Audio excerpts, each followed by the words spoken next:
السلام علیکم ورحمۃ اللہ وبرکاتہ۔ میرے محترم ناظرین کرام، آج کی اس نشست میں آپ کے سامنے سفر کی دعا جو ہے نا وہ میں آپ کے سامنے رکھوں گا کہ جب ہم سفر کریں تو پھر کیا دعا پڑھنی ہے۔ پہلے میں نے آپ کو سواری کی دعا جو ہے نا وہ آپ کو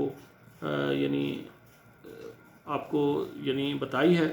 اب سفر کی دعا میں یہ پڑھیں گے اللہ اکبر اللہ اکبر اللہ اکبر، 3 مرتبہ اللہ اکبر کہیں گے، پھر سبحان الذی سخر لنا ھذا وما كنا له مقرنین وانا الی ربنا لمنقلبون۔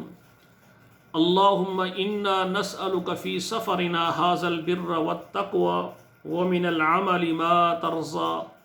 اللہم ھون علینا سفرنا ھذا، اللہم ھون علینا سفرنا ھذا واطو عنا بعدا۔ اللہم انت الصاحب فی السفر والخلیفۃ فی الأہل۔ اللہم انی اعوذ بک من وعثاء السفر وکآبۃ المنظر وسوء المنقلب فی المال والأہل۔ اور اسی طرح میرے برادر جب سفر سے واپسی پر بھی یہی الفاظ کہیں گے۔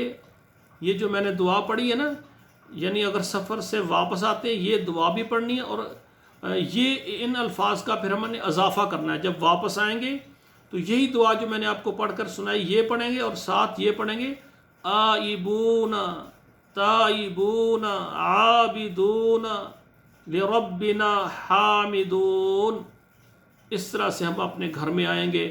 تو گھر میں آنے کا طریقہ وہی ہے، گھر میں دروازے میں داخل ہوتے وقت آپ داخل ہونے سے پہلے آپ یہ دعا پڑھیں، اللہم انی اسألک خیر المولج و خیر المخرج، بسم اللہ ولجنا بسم اللہ خرجنا وعلی اللہ ربنا توکلنا۔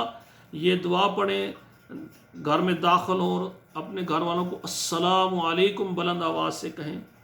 یہ گھر آنے کے آداب اور طریقہ ہے، اور سفر کا آپ کو دعائیں آپ کے سامنے رکھی ہیں۔ میرے بھائیوں، ان دعاؤں کو یاد کریں اور پڑھیں۔ ان کو پڑھنے سے پھر ہمارے گھروں میں برکتیں اور رحمتیں نازل ہوں گی کہ جب ہم اپنے گھر میں داخل ہوں گے، اپنا سفر کریں گے، سنت کے مطابق ہمارا سفر کرنا عبادت ہو جائے گا۔ اور سفر ایک بہت بڑی صعوبت ہے، اور سفر کی صعوبتوں سے اللہ ذوالجلال ہمیں محفوظ فرمائیں گے۔